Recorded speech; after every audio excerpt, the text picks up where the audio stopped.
hay dos poblaciones celulares aquí muy importantes en el tejido nervioso. Son las neuronas y las glías, o neuroglías. Neuronas y neuroglías.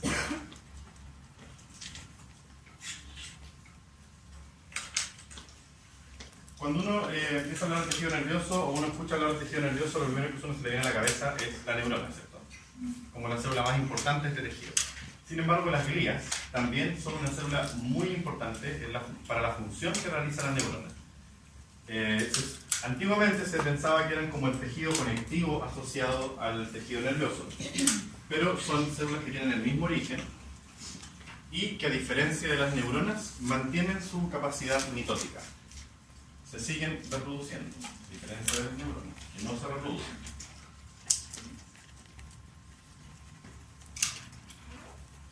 Las funciones de las glías, como les comentaba, son de soporte o de sostén metabólico para la neurona y van a participar en múltiples funciones en el tejido, como por ejemplo cubrir a la neurona.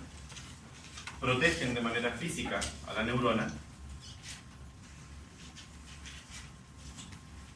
y también son aquellas que filtran los nutrientes por los cuales esta neurona se va, entre comillas, a alimentar o a nutrir. ¿Bien? Van a filtrar el plasma sanguíneo y los componentes del plasma toman contacto de esa forma con la neurona. Esto es muy importante en las primeras semanas de desarrollo embrionario, porque mientras no se forme esta barrera hematonerviosa, las neuronas están expuestas a cualquier sustancia tóxica que circule en el plasma sanguíneo. ¿Ya? Como estas células gliales que van a acompañar a la neurona, van a proteger a la neurona y van a nutrir indirectamente a la neurona, se van formando lentamente y se van multiplicando lentamente. Las neuronas ya están formadas. Las neuronas se forman más rápido que las glías. Y en los primeros días y primeras semanas de gestación, las neuronas pueden tomar contacto con componentes del plasma sanguíneo que pueden ser tóxicos para las neuronas. Cualquier sustancia en exceso, por ejemplo, de glucosa o un exceso de oxígeno que tengan las neuronas, o alguna sustancia tóxica como una droga o algún fármaco, van a afectar el desarrollo de las neuronas. En este nivel, antes que se produzca la membrana limitante, que se llama, o la barrera limitante, que es la que van a producir este tipo de glías, que específicamente se denomina, específicamente se conocen con el nombre de astrocitos. Astrocitos son las glías que van a proteger al soma neuronal. ¿Bien? Entonces el origen embriológico va a ser a partir de los glioblastos, se forman todas las glías, son muchas glías distintas, y de los neuroblastos se van a formar la neurona.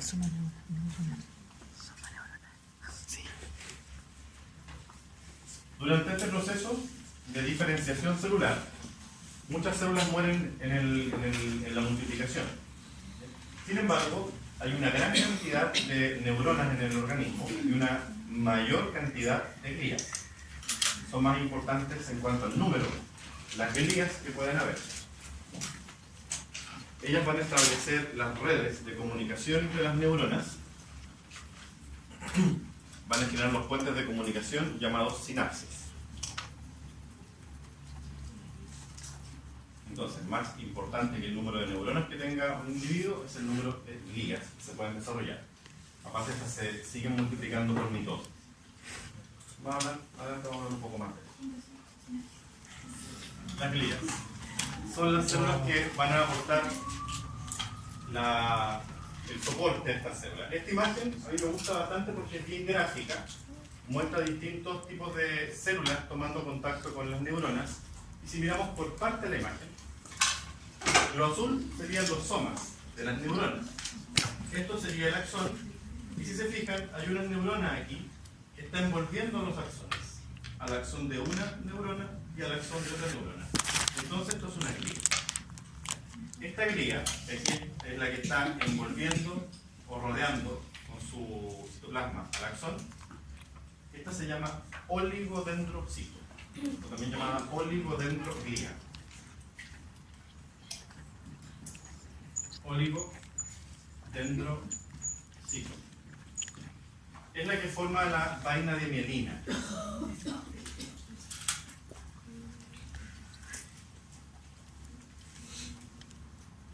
En el sistema nervioso central está acompañando los axones.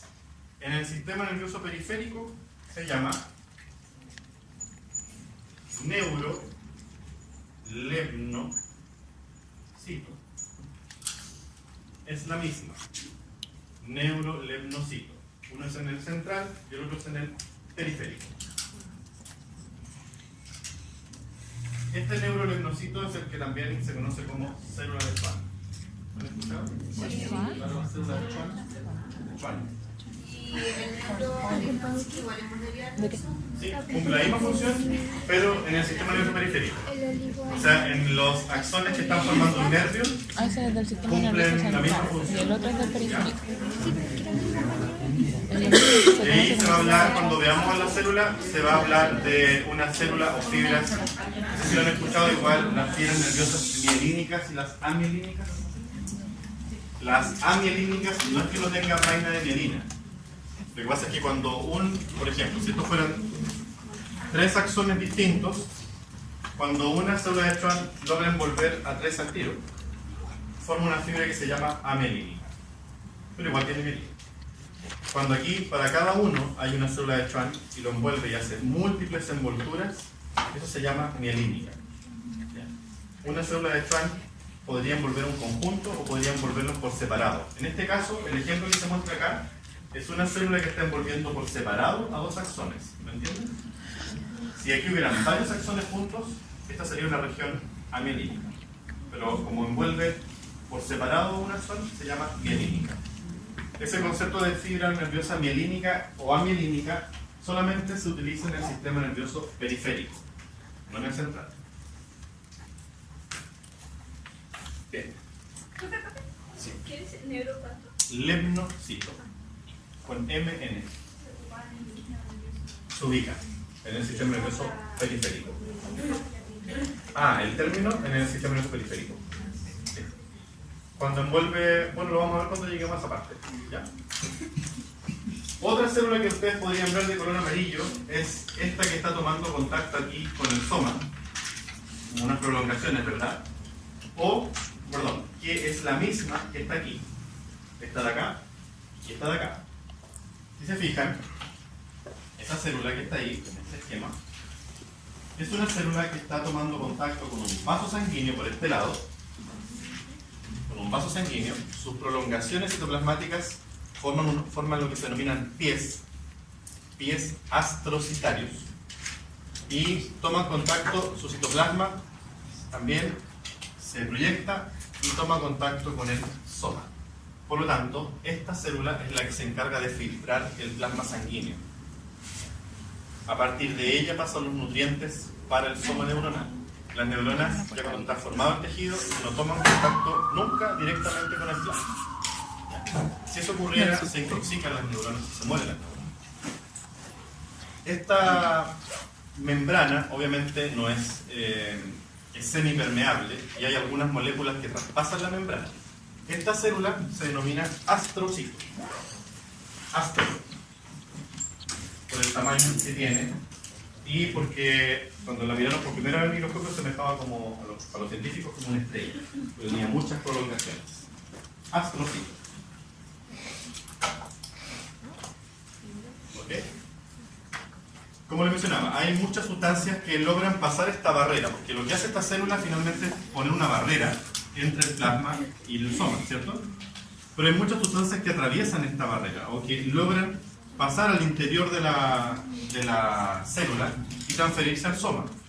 Muchas de ellas nosotros las utilizamos desde el punto de vista médico para inducir sedación en los pacientes o para inducir tratamiento en los pacientes. Se utiliza mucho en medicina humana en los fármacos que son de tipo psiquiátrico, uso psiquiátrico. Que la molécula es tan pequeña de estos fármacos que logra atravesar la barrera astrocitaria. ¿Ya? Por eso otros principios activos de los fármacos tienen efecto a nivel central en el soma de la neurona, porque deprimen la actividad de una neurona, o la estimulan, haciendo que produzcan una mayor cantidad de neurotransmisores o que produzcan una menor cantidad de neurotransmisores. Otras sustancias como las que se utilizan en anestesia, también, fármacos inhalatorios o fármacos endovenosos, por ejemplo, también logran traspasar esta barrera y llegar al soma de la neurona y deprimir la función del sistema nervioso. ¿Okay? Eso se puede hacer tanto a nivel central como a nivel periférico. Y otros tipos de sustancias como las drogas también logran atravesar la barrera astrocitaria. Entonces los astrocitos están en el campo del sistema nervioso. En todo, sí. En el central y en el periférico. Siempre protegiendo al soma de la neurona. Bien, astrocito entonces este de aquí, el que estaba allá abajo. Y hay uno que aparece aquí como flotante. Este de acá, que tiene múltiples prolongaciones como ustedes lo ven, y es muy pequeño. Esta célula se denomina microglía o microcito. Esto de aquí. No está relacionado a ninguna de las células de acá. ¿Por qué? Porque esto es el macrófago del tejido nervioso. Es el macrófago del tejido nervioso. Tiene un origen conectivo. Esta célula proviene del tejido conectivo, cuando se forma el tejido nervioso. Y se establece y se queda ahí en el tejido nervioso. ¿Para qué sirven los macrófagos? Porque ellos degradan sustancias tóxicas y degradan restos de células muertas. Tiene un origen Conectivo. Las microglías. Ellos fagocitan todos los desechos metabólicos y fagocitan los restos celulares de células muertas o células que han sufrido apoptosis. En este tejido, las apoptosis o las muertes programadas son muy abundantes, son muy numerosas. ¿Ya? Sobre todo cuando se está formando el tejido, hay una alta tasa de apoptosis. En caso de inflamación en el tejido, o que exista la propagación de un microorganismo al interior del tejido, o efectos dañinos por la toxina de un microorganismo en el tejido, los macrófagos de este tipo, los microglías, son las que se van a multiplicar con rapidez y van a empezar a fagocitar o degradar esto. Y también van a secretar moléculas que van a atraer a células sanguíneas para que salgan al tejido nervioso. A pesar de que ustedes aquí ven los vasos sanguíneos como bien cubiertos por los astrocitos, esto es un esquema, no están así. Igual hay vasos sanguíneos que están descubiertos y que permiten la salida de células blancas hacia el tejido conectivo o al extracelular, para establecer un sitio de inflamación o de reparación en el tejido. Y no sé si recuerdan la primera diapositiva, cuando yo les mencioné cómo se forma el tejido, ya habíamos visto esta imagen, ¿cierto? ¿Se acuerdan de esto? Sí. Bueno, acá, en la formación de este tubo, se llama tubo, lógicamente, porque tiene un lumen en su interior. Y si hay un lumen, hay un epitelio. Pero acá no es un epitelio propiamente tal. Pero estas células que están formando este conducto, que en este caso es el conducto que se ubicaría al centro de la médula espinal, y se ubicaría también, o se proyecta, hacia la región craneal. Este espacio interno es el espacio que vamos a ver nosotros en los glóbulos del cerebro, en los conocidos como ventrículos cerebrales. Es un espacio, una cavidad. Esta cavidad está revestida por un tejido que no es epitelial, pero se comporta como un epitelio. Y las células que forman este revestimiento se llaman ependimocitos. Ependimocitos o ependimoglías. Ependimocitos. Entonces, los ependimocitos, en nuestro ejemplo,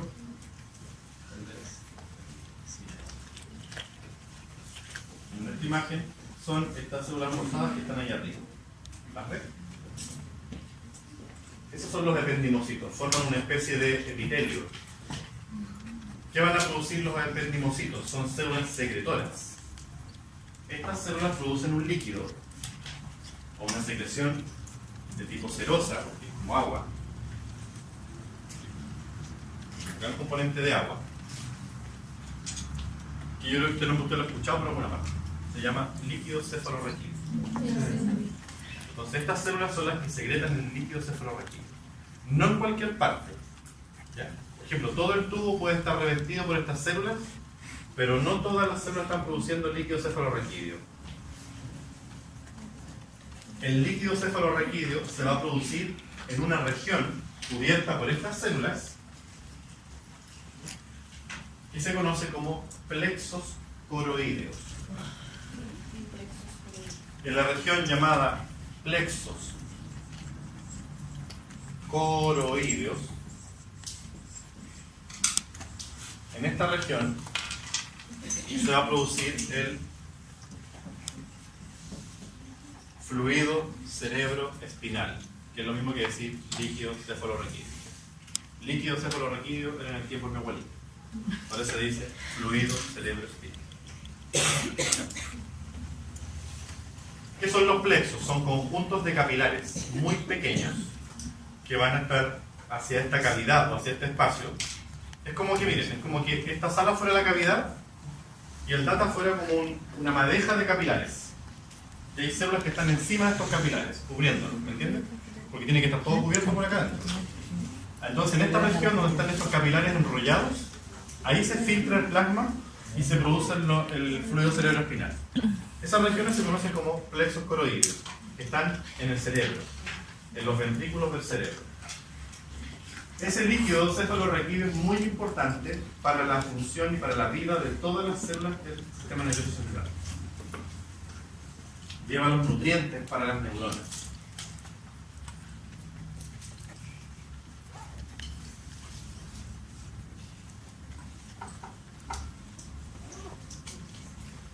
Y no solamente el líquido o fluido cerebroespinal va a estar en este lugar, porque aquí, si pensamos que esto es la médula espinal, por ejemplo, si nos imaginamos que esta es la médula espinal, el líquido estaría acá adentro, ¿verdad? Y ocupando los espacios ventriculares del cerebro, si nos imaginamos que el cerebro está aquí. Pero recuerden que, como el tejido nervioso es tan sensible, es el tejido más sensible que se forma, tiene que ser recubierto y protegido rápidamente. Entonces, ¿qué va a ocurrir cerca de las regiones donde hay tejido nervioso central en formación? ¿Qué tejido se tiene que desarrollar al mismo tiempo para proteger todo esto? El cráneo, el hueso óseo, que en la parte cefálica es el cráneo y en la parte medular son las vértebras. Entonces, a medida que se va formando todo esto, también las poblaciones celulares que están acá afuera del mesodermo van generando osificación membranosa y van generando las vértebras en este caso, o los moldes de cartílago para las vértebras, y hacia el craneal van a generar el cráneo. Por eso en un feto, lo primero que se ve, y lo más grande que se ve, es la cabeza. Y la radiografía, lo primero que sale es la cabeza, porque es lo primero que se osifica para proteger el sistema nervioso. Entonces, si nos imaginamos que aquí, por ejemplo, podría estar, en este espacio, aquí podría estar el tejido, la vértebra, nos queda este espacio, ¿verdad? Porque estaría la médula, que sería, por ejemplo, este plumón, y el conducto medular, que sería como mi mano. Entonces hay un espacio. Este espacio también tiene un líquido, también tiene líquido cefalorraquídeo. Entonces encontramos líquido cefalorraquídeo dentro de la médula, que sería la tinta del lápiz, y rodeando toda la médula. Entonces, este líquido cefalorraquídeo, o fluido cerebroespinal, está incluido, incorporado en una capa de tejido conectivo que hay ahora. Y aquí, si bien hay un hueso, acá tengo la médula, ¿verdad? Entre mi mano y el lápiz hay un tejido conectivo, donde está metido este líquido cefalorraquídeo. Ese tejido conectivo, que es el mismo que van a ver proyectado por toda la médula, hasta el encéfalo, que envuelve todo el encéfalo, se conoce con el nombre de meninges. Las meninges. Está aquí. Meninges. ¿Entienden? Cuando toman una muestra, una punción raquídea, ¿han visto eso? Cuando toman una punción del líquido cefalorraquídeo, bueno, la aguja no se mete aquí adentro. La aguja lo que hace es tomar líquido de aquí. Y este líquido en condiciones normales es transparente, como el agua. Esa debería ser la consistencia de un líquido cefalorraquídeo.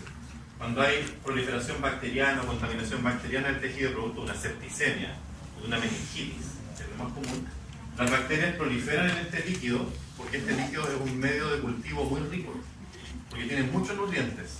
Cualquier bacteria está feliz de llegar aquí y se multiplican rápidamente. Entonces, cuando hay casos de meningitis, cuando se toma líquido cefalorraquídeo, ese líquido se ve turbio. Se ve turbio hasta negro. ¿Qué función tiene el líquido en el interior y en el exterior? Es presión. Este líquido mantiene la presión y mantiene a las células unidas, cohesionadas. Entonces, si se fijan, hay una presión interna en el tejido y externa, que va a mantener toda esta masita de células ultra organizadas. ¿Ya? Las variaciones en el fluido cerebroespinal, aunque varíe un microlitro, es dramático el cambio que puede ocurrir a nivel neurológico. Cuando hay, por ejemplo, tumores en el sistema nervioso, donde aumenta la masa de células, se comprime este espacio de líquido, los efectos pueden ser catastróficos, pueden generar ceguera, pueden generar invalidez, tanto en personas como en animales.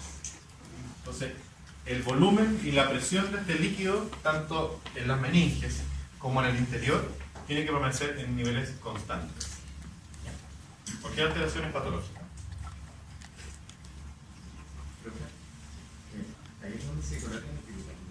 Sí, claro, como este fluido empieza a recorrer todo el largo de la médula y llega hasta las cavidades del ventrículo del cerebro y es absorbido por todas las células del tejido. Claro, el epidural se pone en esta región, en la región lumbar, porque aquí es donde fluye más rápido el líquido. Es como una turbulencia. Entonces se inyecta el fármaco y rápidamente se distribuye a todo lo largo de todo el sistema nervioso. Y como tú inyectas algo, al inyectar el fármaco al líquido, el fármaco se disuelve en el líquido y rápidamente se propaga por todo el interior del líquido y las células lo absorben. Por eso la inyección epidural es tan potente y es tan duradero el efecto igual.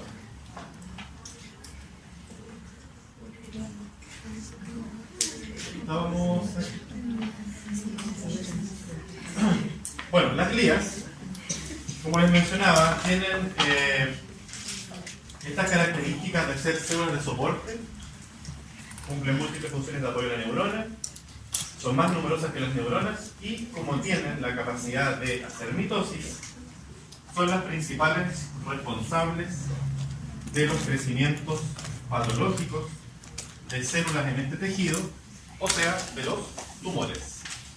Cuando uno escucha hablar de tumores cerebrales, no es que la neurona se haya multiplicado 1000 veces, son las glías las que forman tumores o masas de células tumorales. ¿Bien? Y como estas células tienen una gran cantidad, son muy numerosas y pueden hacer mucha mitosis, aunque quedan detenidas las glías, al pasar la pubertad ya disminuye el número, se empiezan a multiplicar. El pic de multiplicación ocurre en la niñez.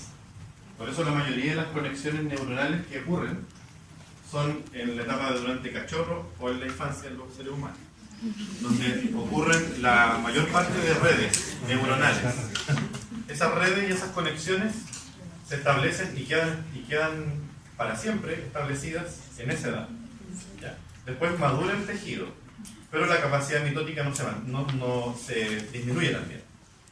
¿Se puede multiplicar? Sí, pero mucho menos que cuando éramos niños o cuando son cachorros.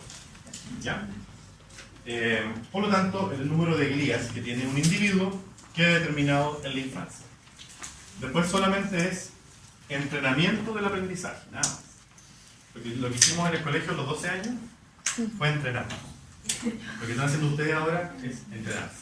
Este tejido, normalmente, entre medio de todo esto, no existen fibras. Estas células no secretan fibras. No es como otras células que vimos de los otros tejidos que producían colágeno 3, colágeno 2, etc. Aquí no ocurre eso. Todo está ocupado por neuronas y glías. Y la sustancia extracelular es una sustancia líquida. ¿Ya? Cuando empiezan a morir las neuronas, porque las neuronas van acumulando desechos metabólicos en el soma, que hacen que disminuya su actividad y terminan muriendo o degenerando las neuronas. Eso ocurre con la edad. Una de las alteraciones más comunes que podemos ver en seres humanos es el Alzheimer, que se forman placas al interior del soma de la neurona y la neurona pierde su actividad y quedan como cicatrices dentro del tejido. Que los macrófagos empiezan a fagocitar, pero son tantas que no alcanzan a fagocitar todas y van disminuyendo el número de ellos. Las neuronas, si bien no se pueden multiplicar, a diferencia de las glías, sí se pueden reparar, pero va a depender del daño que tenga el axón. Cuando ocurre una denervación, que se corta un nervio, dependiendo de la profundidad del corte o el daño del tejido, es si el axón se va a poder reparar o no. Para ahí participan todos los microglías que se depositan alrededor de los axones destruidos y pueden regenerar parte de esta neurona. O sea, está comprobado ya científicamente que las neuronas sí se regeneran, ¿ya? Pero no se crean neuronas nuevas y se regeneran dependiendo del daño que ocurra. ¿Cuál es la edad de una neurona? O sea, más o menos de vida. Va a depender del tipo de neurona. Las neuronas del central, el promedio de los seres humanos es de 70 años. Pero empiezan como todas las células, empiezan a envejecer, porque piensa que están leyendo el ADN constantemente, cuando están haciendo réplicas. Entonces empiezan a envejecer. Y bueno, dependiendo, es multifactorial el envejecimiento neuronal. Va a depender de múltiples factores. Igual que las neoplasias, son multifactoriales. ¿Pero si hay daño en el soma?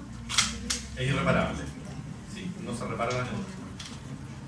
¿Qué daños podrían haber en el soma? Por ejemplo, daños tóxicos.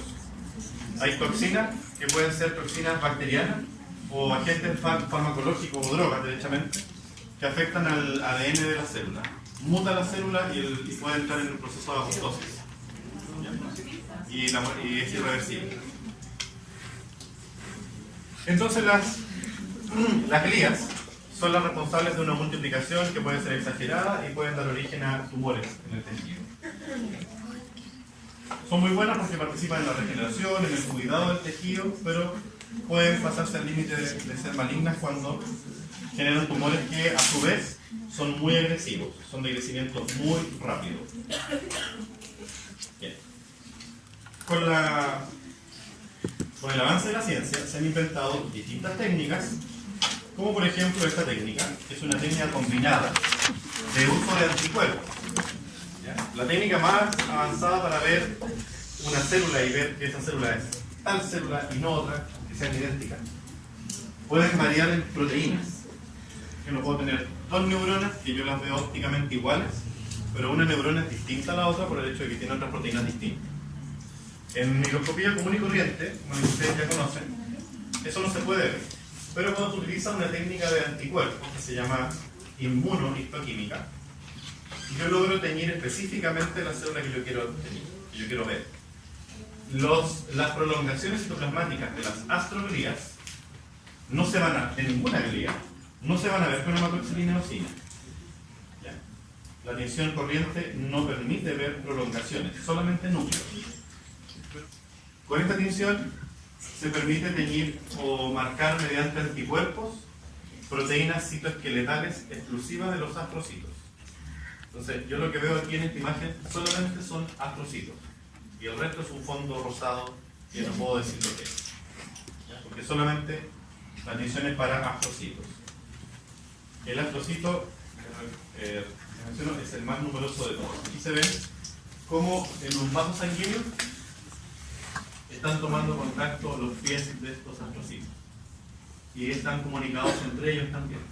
¿Se acuerdan cómo se comunicaban los osteocitos con uniones en hendidura? También se comunican los osteocitos entre sí de esa forma. ¿Bien? Y todos estos forman redes en el tejido. Bien, comenzamos con las crías astrocitos. El astrocito, ya les mencionaba, es el más numeroso de todos y tiene la función de proveer de nutrientes para la neurona.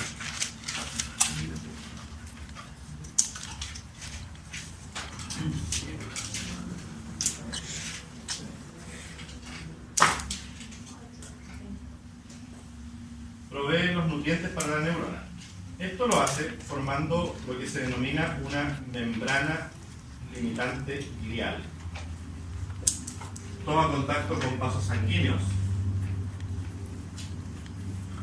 Sus prolongaciones se ensanchan al tomar contacto con la lámina basal del vaso y forman lo que se llama pies astrocitarios, que van a recubrir todo el vaso sanguíneo con múltiples prolongaciones y otras prolongaciones o otros pies astrocitarios toman contacto con el soma de una neurona. ¿Okay? Esto es lo que se conoce como membrana limitante glial. Esa es la principal función.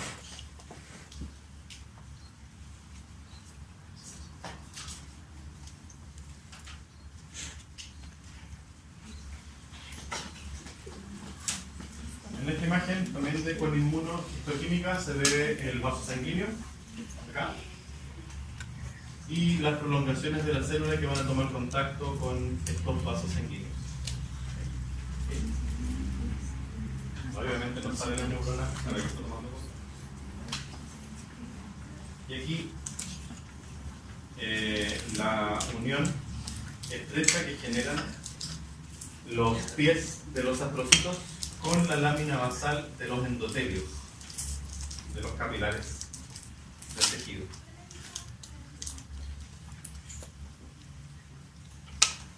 Forman entonces uniones estrechas con el endotelio capilar, con la lámina basal del endotelio, y de esa forma pueden traspasar nutrientes a las somas de las neuronas.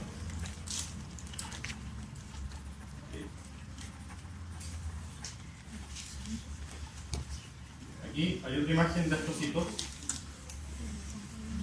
y esta es una técnica distinta. Esta técnica se llama inmunofluorescencia.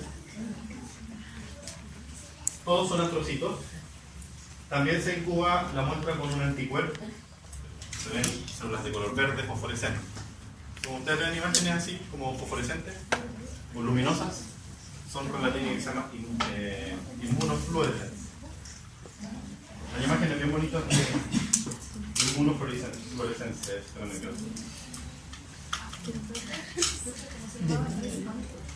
Y es astrocitario. El oligodendrocito es una célula que, como les mencionaba, cubre los axones.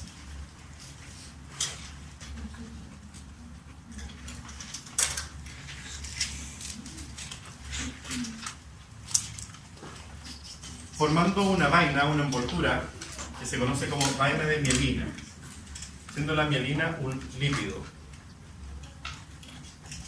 La mielina es un lípido.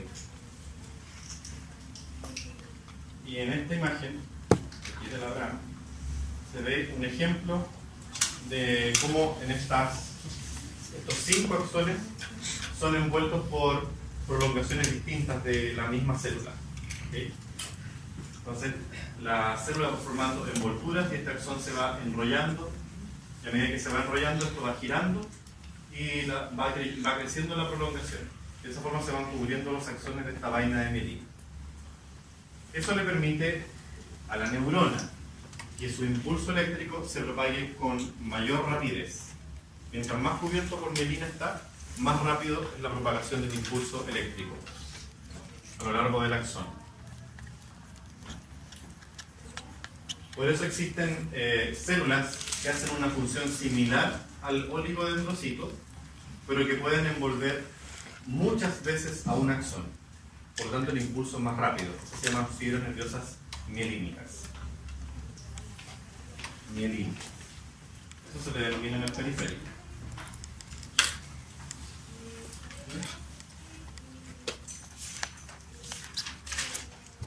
mielina no se ve a la microscopía óptica, se ve como una zona blanquecina. Entonces finalmente vamos a ver los axones como unos hilos de color y una zona más blanquecina que los rodea. Esa zona más blanca correspondería a la vaina de mielina. También lo vamos a ver en las muestras histológicas, con hematoxilina.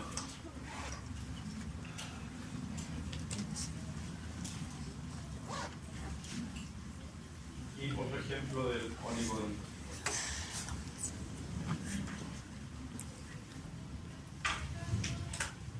La microglía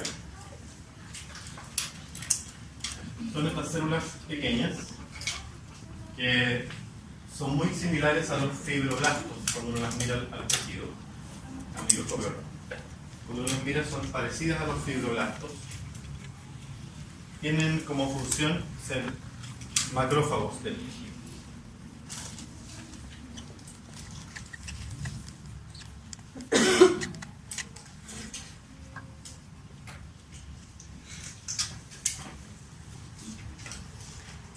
En la sustancia gris o sistema nervioso central pueden ser muy abundantes, representando hasta el 50% de todas las células que hay, de todas las células gliales. Estas son las más numerosas de todas, es la sustancia gris.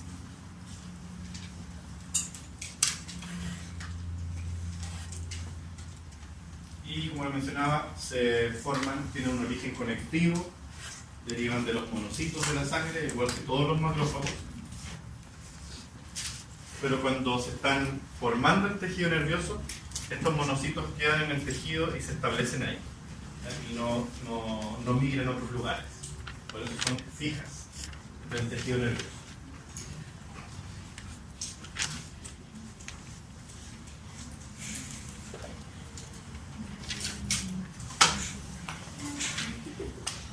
También hay inmunohistoquímica para que vean la forma que tienen estas células. Esta forma, con múltiples prolongaciones, claramente no se puede ver al microscopio con hematoxilina eosina. A lo más vamos a ver como la imagen anterior, como el puro núcleo, ¿no? Pero vamos a ver esta imagen. Eso es hematoxilina eosina. Vemos ese núcleo, pero todas las prolongaciones que tienen ramificaciones acá, con hematoxilina eosina no se puede ver. Porque la eosina tiñe todas las prolongaciones, las tiñe por igual. Entonces en las muestras histológicas vamos a ver un fondo rosado, como lo que ven acá. Todo este fondo rosado, homogéneo, pero que corresponde a las prolongaciones citoplasmáticas de todas las células que hay aquí. Yo no puedo decirles que esta manchita de acá corresponde a la prolongación de uno. Sería demasiado.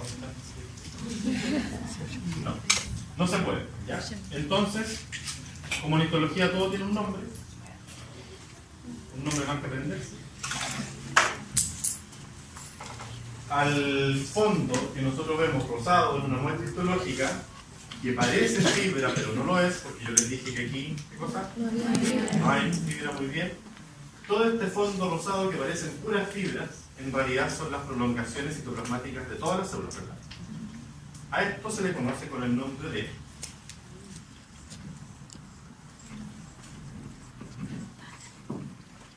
neurópilo.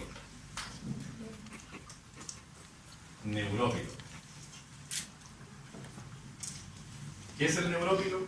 Es la apariencia que tiene histológica las prolongaciones citoplasmáticas de todas las células del tejido nervioso. Es un fondo rosado que vemos en las muestras. Lo que no es núcleo es neurópilo. Ahora en el neurópilo obviamente están teñidas todas las prolongaciones de los astrocitos, oligodendrocitos, dendritas, axones, etc. Una mezcla de prolongaciones. Y ese nombre recibe, el neurópilo. Cuando usted lea, estudie y vea que en el neurópilo colonizan las bacterias, no sé qué, se refiere a ese lugar.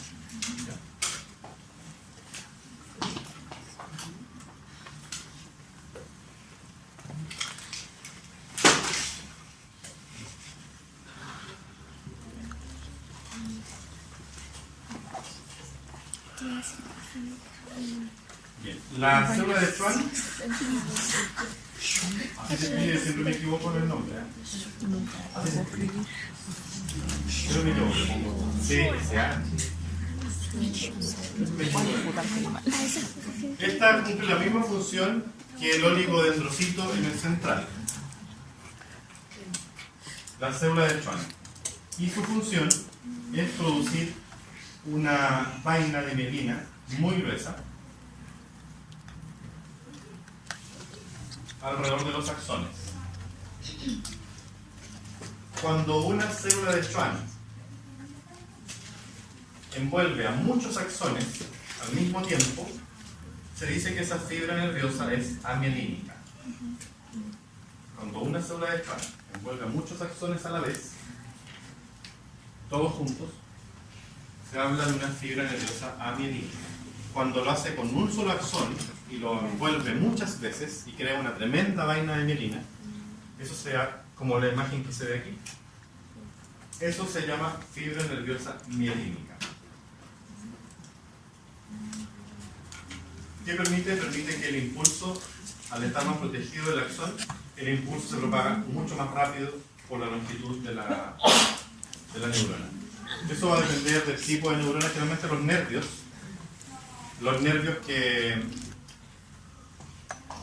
por ejemplo, que forman los sistemas sensoriales,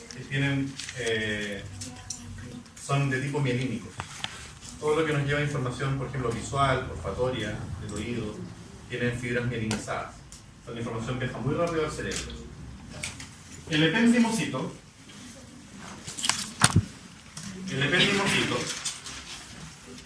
es la célula que forma una especie de epitelio en el sistema nervioso. ¿Por qué se le llama especie de epitelio? Porque aquí no hay lámina basal. ¿Ya? No existe lámina basal. Si bien estas células están estrechamente unidas, no hay una lámina basal, porque es que no tenemos lumen, obvio. No hay fibra. Y la lámina basal es fibra. Entonces aquí no hay fibra. ¿Okay? Entonces, si bien hay una unión estrecha, pero las células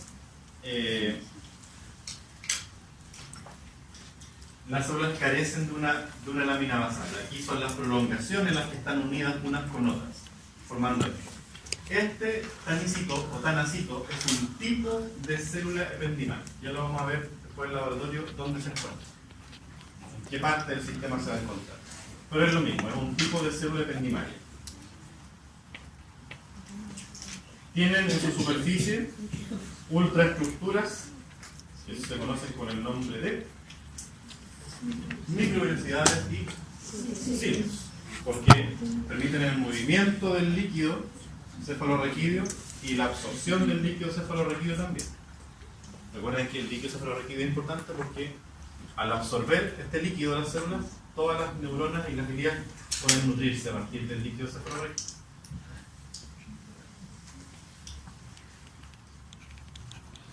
Y acá una imagen de microscopía electrónica donde se ve a la célula, ¿verdad?, que es muy grande y se ven las microvellosidades hacia la superficie o lumen.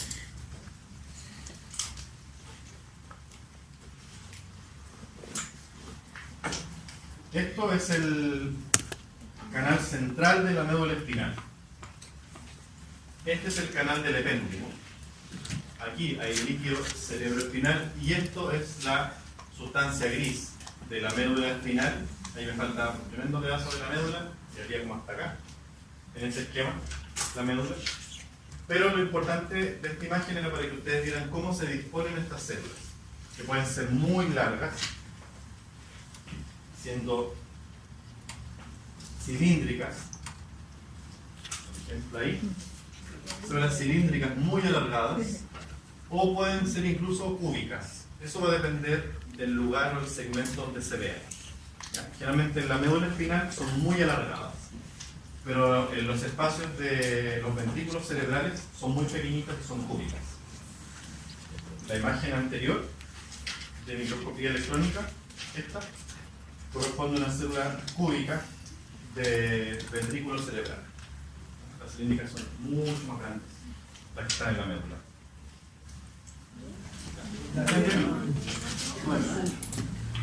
Bueno, esto es lo que yo les mencionaba, que se conoce con el nombre de plexos coroideos.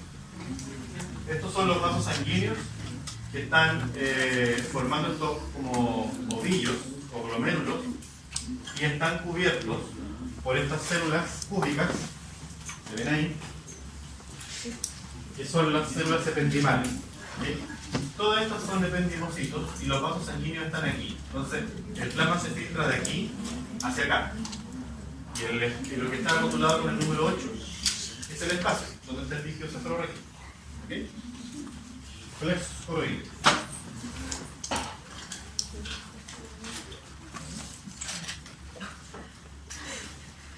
¿Cómo fui a avanzar? En el grupo anterior me quedé en astrocito. Ya. En resumen,